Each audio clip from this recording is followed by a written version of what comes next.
It's not over. Stop the fight! People.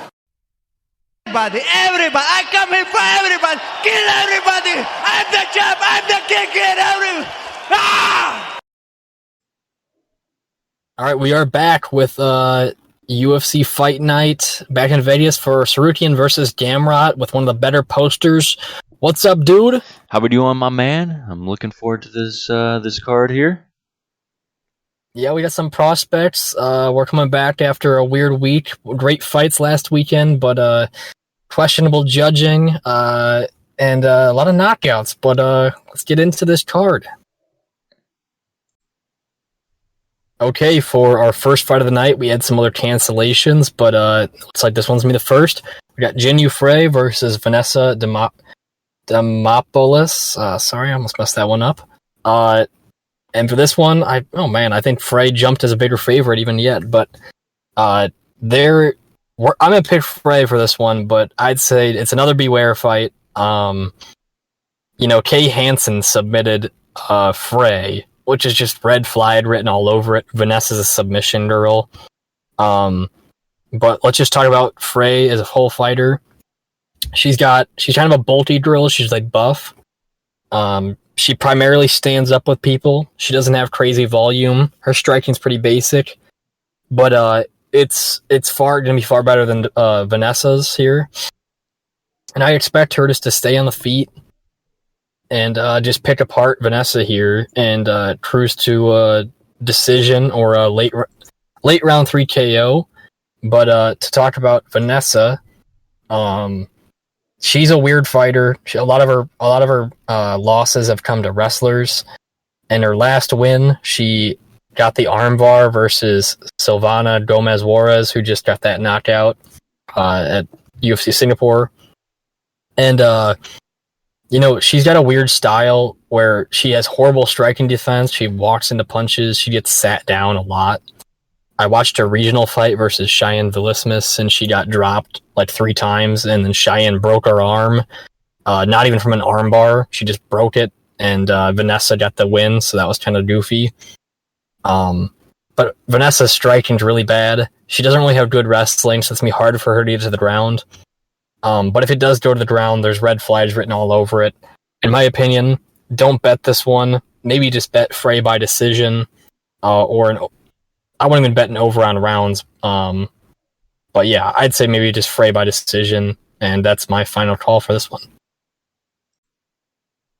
Okay, for our next fight, we have Mario Bautista versus Brian Kelleher. Interesting matchup. I think we're going to see kind of a power striker versus a, technical striker. To start with Mario Bautista, he's kind of came into his own a little bit more recently. Had a win 3 months ago, touched up Jay Perrin pretty well. Got knocked out by Trevin Jones. Actually was doing well in that fight until he got popped pretty good. Miles Johns, wrestler, put the pressure on him, put the volume on him, was doing a lot of flying knees because he knew he was the taller fighter. And I think he uses his range well, but he can struggle with some power punchers. And, I think in Brian Kelleher, we have a little bit of a power puncher here. He's been a gatekeeper for this division. He's getting older, and he really hasn't had the best performances lately. Umar Nurmagomedov, I'm not even going to take that away from him because a lot of people are getting submitted by that kid. Another one this weekend will. Kevin Kroom, it's a basic win, not much to it. He's got some decisions here, but he loses mainly to wrestlers. I'm trying to think. Cody Stamen just fought this weekend. He beat him. Ricky Simone, Umar. It's a common thing. But what I really like about Brian Kelleher is his front leg kicks. He'll slow you down with those leg kicks, and he's got the powerful hands to put you down. So I'm going to say Kelleher by KO round 2.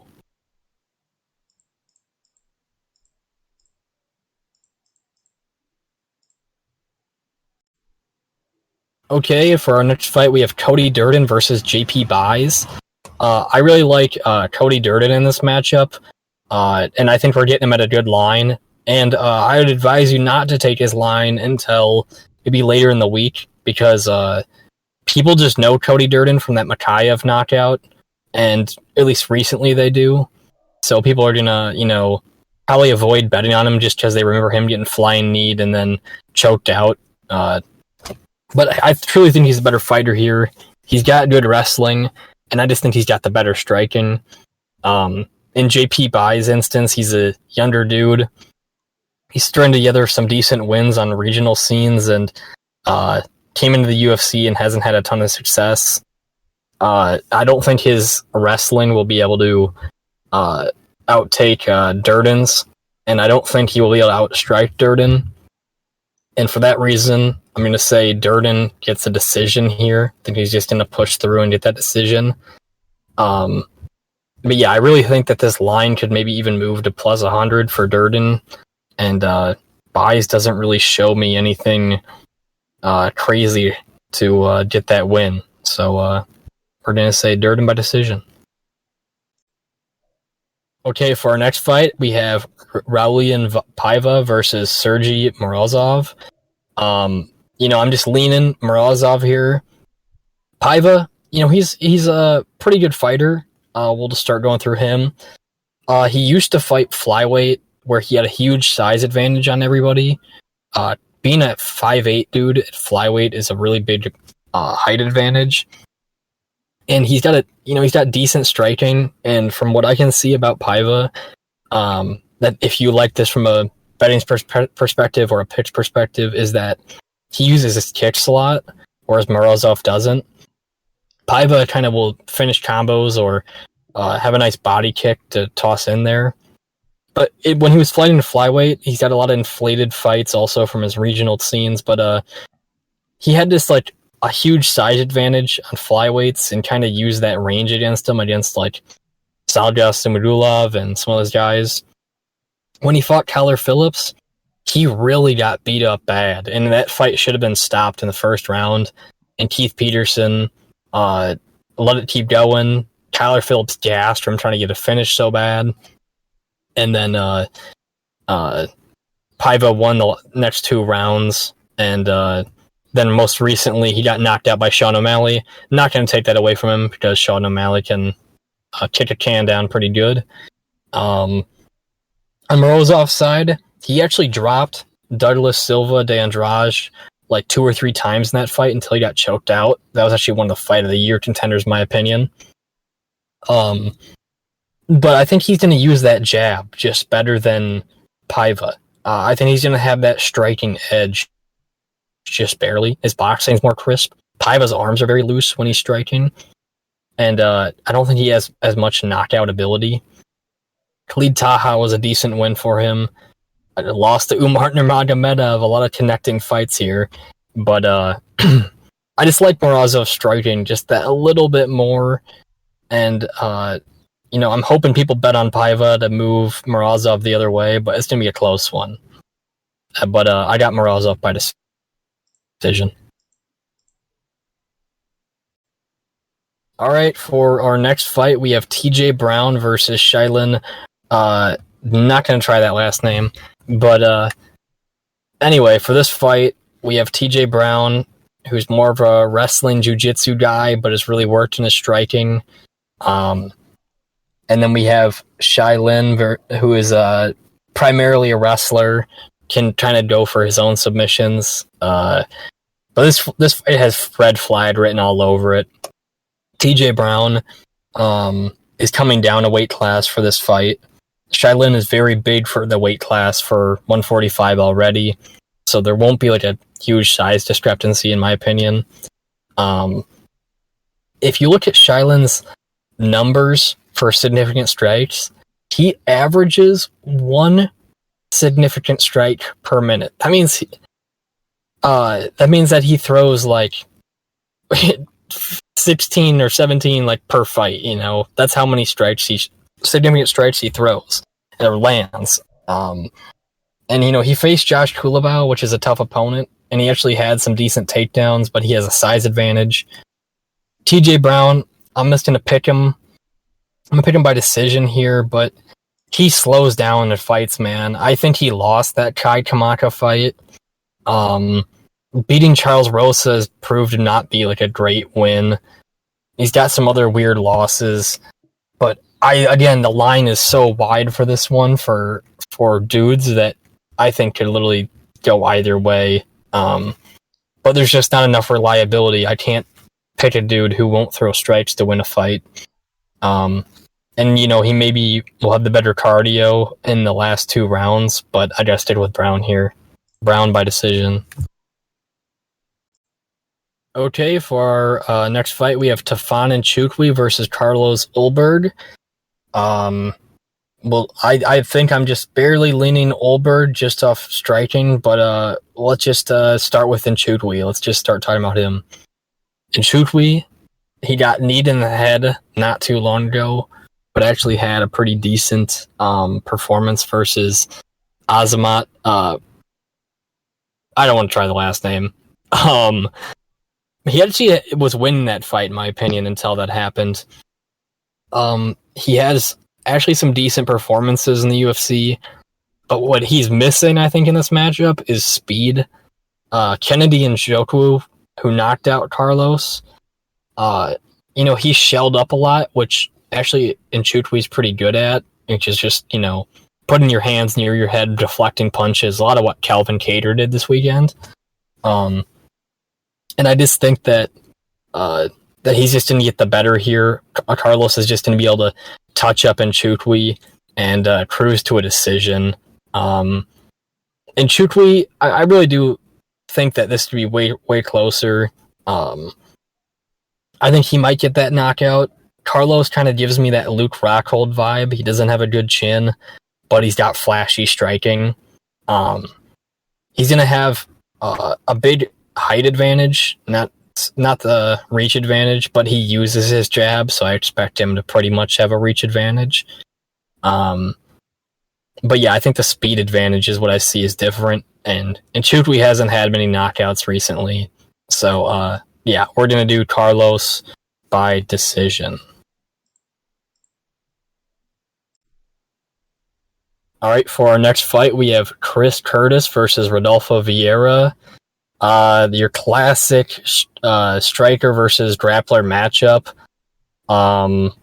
What are your initial thoughts on this one?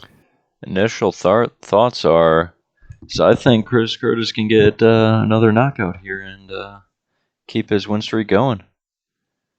I mean, he certainly has the tools to. There's so many questions, I think, surrounding this fight. There's a lot of high hopes for Vieira, and there's a lot of red flags, I think, that come with him as well. And betting Vieira might be the most frustrating thing for somebody Saturday night because he could look like shit, but he also could have that super high point where he hits a sub. But going through Chris Curtis, he's never been submitted before. That's a key thing, I think, to look at when you're looking at these stats. He's also on a roll. KO'd Brendan Allen. Brendan Allen looked like shit in his last fight, though. And he also leaves his chin in the air. Something scary. Sam Alvey also poked Brendan a couple times. Phil Hall's also a chinny guy and doesn't really have great striking defense. He knocked him out pretty easily. But other than that, I mean, he's got great experience. He's in a ton of fights. Yeah, I slightly think I'm giving the edge to Vieira, but I'm sticking with you on this one, and we'll just do Chris Curtis because experience. Yeah. What round do you think Chris gets it done? I mean, if I was picking Chris Curtis, I'd think he'd knock him out. So probably rounds 1 or 2. Yep, I'd agree. Vieira, he is massive for the division. I think he's going to have a huge weight advantage going in this fight. But we know with that weight advantage comes a gassing out, and he's a jiu-jitsu guy first, like wrestler second. So getting the fight to the ground is obviously one of the first objectives, and he may even struggle possibly to get that point. But if it's on the ground, it might just be locked up and over. Who knows? But yeah, I think Chris Curtis could get that second round knockout. And I think if you're hitting props on this one, I'd say doesn't start round 3. Vieira by sub or Curtis by KO. It's got to be one of those three, in my opinion. Yep, I'm liking that. Chris Curtis knockout round 2. Okay, next fight we have is Umar Nurmagomedov versus Nate Maness. Another similar fight to the Vieira Curtis one. We got a striker versus grappler matchup, and we know who we want, and it's Nurmagomedov. What do you like about him? Well, of course he's gonna win. Yeah, he's gonna take him down and submit him round 1. Probably. I mean, obviously he's one of the Dagestanis. He's training with Khabib all the time. He's one of the best prospects coming up here. Yeah, and I expect the same thing. He's got decent striking, and Maness, he's actually pretty decent himself. He's nothing crazy, but he's pretty decent. Actually, in his fight versus Tony Gravely, he at the end of the first round got dropped pretty bad, and he got saved by the bell, and then he went on to KO Gravely in the second round. But the dude's all right. He's nothing insane. And just for this matchup, it's going to be hard for him to take down, a Dagestani boy or one of these Russian boys. And, what round do you see the finish? Round 1. I think he'll take him down, take his back, and get a rear naked choke. He's the rear naked man. I think here's his resume of fights here: rear naked, decision, rear naked, decision. He's got all of his submissions are rear naked besides one. So. And Nate did lose to a rear naked choke 2 fights ago. Oh no, never mind. He won that fight.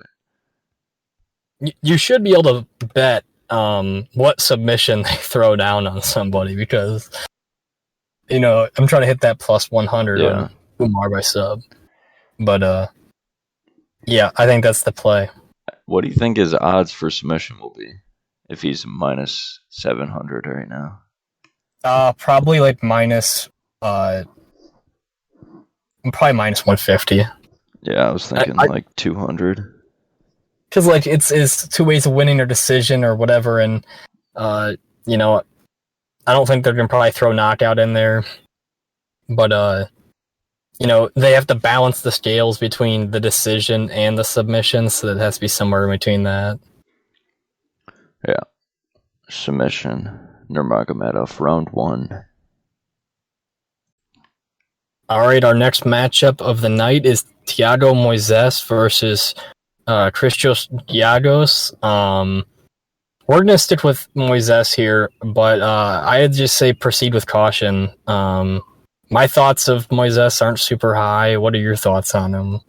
Yeah, I think he's decent, but coming off 2 losses in the past 10 months, that can be tricky. And especially being knocked out too 6 months ago. Yeah. And he got dominated in that fight. He's a very strange fighter because he's a jiu-jitsu world champion, but rarely wins by submission. So that's always a weird combo. It's kind of like how Gilbert Burns is that as well. But for Moises, he just doesn't really have crazy knockout ability, and he has some credible wins, but also has I don't know, some just I don't want to say pathetic losses, but he won't fight for your money, and I just advise not putting him in a parlay. He just doesn't have all the worldly talent, in my opinion, to really put something on the line for you. To speak about Christos Giagos, he's very chinny. He actually has some decent grappling abilities, so I really don't see him getting submitted in this. So maybe just doing Thiago by KO or points as a move here. But Giagos, in his last couple matchups, he's just been getting chinned by people. In this Sean Soriano fight, he got knocked down, I think, twice, and he just got hardly clipped. In his last fight with Arman, he just got clipped, just not even too heavy, went down. And yeah. Moises does have some pretty good competition that he's faced. Makhachev, and then he lost to Damir Ismagulov in 2019, which is also a good loss. He did, but I just feel like from watching his fights, you can just tell that there's not anything like extremely special going on, you know? Right. Yeah, I don't know. He's a strange fighter. He also like bursted into the rankings like a year and a half ago at like number 10 or something, I believe. That is and crazy. Then he got dumped. He's still only 27 years old, and it feels like he's been fighting for forever. Yeah, I agree. But yeah, in my opinion with this one, just proceed with caution. I said maybe Thiago KO or points just because I don't think he's going to get that submission. If he does, you know, who gives a fuck? But sure. What do you want to do? Yeah, I think Moises by decision is his most likely path to victory here. Agree. All right, for our next fight, we have Josh Parisian versus Alan Baudot. I have no idea how this is on the main card, or if Dan is going to keep it on the main card, because it is fucking stupid. What are your initial thoughts? Initial thoughts why is this on the main card? And I mean, I guess someone's gonna get knocked out here. I mean, I see it going in the distance, but we can stay with you. I think there's two ways this kind of plays out. Alan Baudot keeps distance and just gets his strikes off, and the crowd goes crazy. Or Josh Parisian will just move forward and get cage time or clinch strikes or just, you know, in the pocket strikes. And then maybe possibly take this to the ground and lay on him and, you know, something happens there. But, you know, little faith in either of these guys. Don't bet either of these guys. I've probably said that for like a couple straight fights. But, yeah, and these heavyweights are always a toss-up. I don't think Baudot has a UFC win. He's fought Aspinall. He drew to Rodrigo Nascimento. Or was that no contest? I can't tell. Parker Porter lost by decision. Josh Parisian lost to Parker Porter. And get it out. He's won by split. I mean, this is just... Are we going by Josh for this one? No, I was thinking... We gotta make a pick. Baudot. Okay. By decision or knockout? I'm thinking decision, but we can do knockout if you want. You're the man. We're going decision with this one. All right, for our next fight, we have Neil Magny versus Shavkat Rakhmonov. I just see a little bit of an edge here for Rakhmonov. We've seen Neil Magny's last performance. What did you think of Neil Magny's last performance? Yeah, I actually thought it was pretty decent. I mean, Max Griffin is no slouch. I think we all saw that. And Magny got the job done there.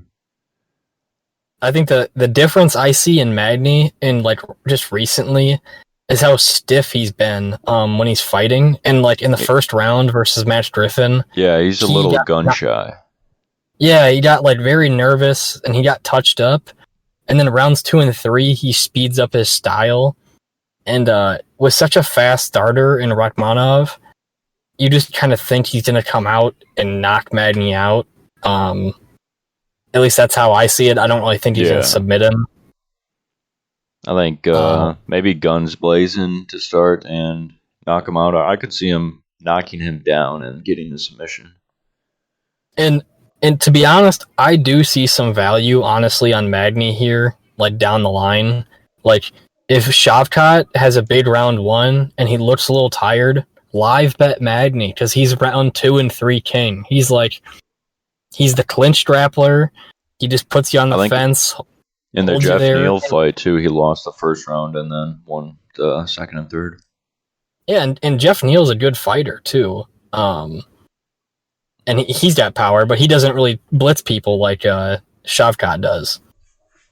But, you know, I think there's value in Magny on a live bet in the second and third round.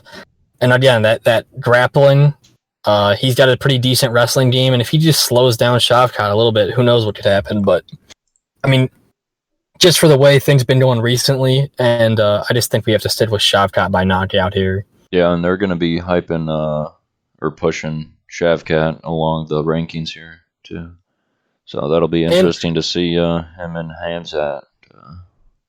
They probably won't do that, but eventually down the line.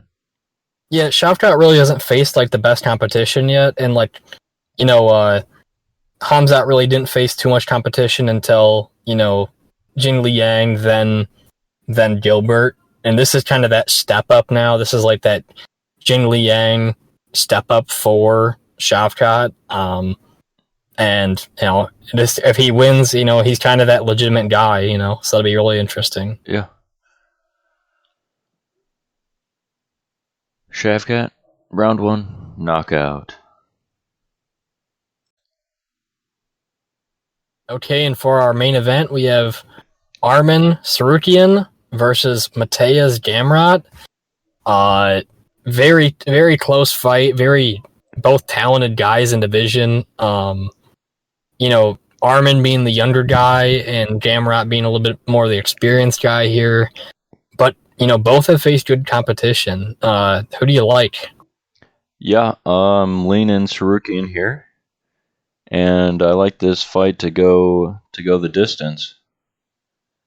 Yeah, I really think this one's going the distance. I mean, these dudes have finishing ability, but they have a lot of a finishing ability on people that aren't as high level of wrestlers, and I think that's just going to be one of the big factors here. To talk about Mateusz Gamrot, he's kind of good everywhere. He's got decent striking, great wrestling, but with his wrestling, I've noticed that he really struggles to keep people down on the ground, and he doesn't really have that full control time on people to take over rounds. On Arman's hands, he's a very dominant grappler. Like, when he has you down, you're down. And I just think if he does get the fight to the ground, he'll have that control time on Gamrot. I'm not saying he will, but he'll definitely have that edge, I feel. Yeah, I feel like that's the most likely path to victory there. On the feet, it's hard to say who's going to be better. Right. I think Gamrot might have a little bit of an edge just with his size. Just being taller. I know that Tsarukyan has a height or a reach advantage, but I don't think that he's going to use his jab a ton. But it's hard to see who's going to be better on the feet. I think in the clinch, Tsarukyan had some success versus Islam in the clinch, and I think that he might be a little bit better there. I think the line is very wide. I don't think that Tsarukyan should be a minus 235 favorite, in my opinion. What do you think it should be at? I'd say like minus 170 because, he's young, and, he already faced like Islam before. That was a close fight. And, with another wrestler, you just don't know how well he's going to do. Gamrot's been very active. I guess both guys have been pretty active. But, this is another one of those tests for him. And Gamrot's only loss, is coming against Garam, who had an amazing performance yesterday, 2 days ago. Yeah, and Garam said that he lost that fight, too. Yeah, and he got taken down. He took down Garam a ton in that fight, but Garam used good jiu-jitsu. Again, that's just that control time thing. And it's just hard because stylistically, Gamrot doesn't really put himself in danger. And Arman kind of likes to press forward. It could be one of those fights that just stays a stand-up fight, but we'll see. I just think Tsarukyan's just going to have a little bit of the grappling edge and take this one by decision. Yep, Tsarukyan by decision is our official pick. All right, these are our picks for UFC Fight Night, Tsarukyan versus Gamrot. Stay tuned for our bets video. That should be out Wednesday or Thursday. If you like our picks, disagree, go down in the comments, hit that like button, subscribe. Check out that Instagram if you want to get those odds early. I will post those early. Anything else from you? Fight fans, are you ready? Peace. Peace. Okay, and for our main event, we have Arman Tsarukyan.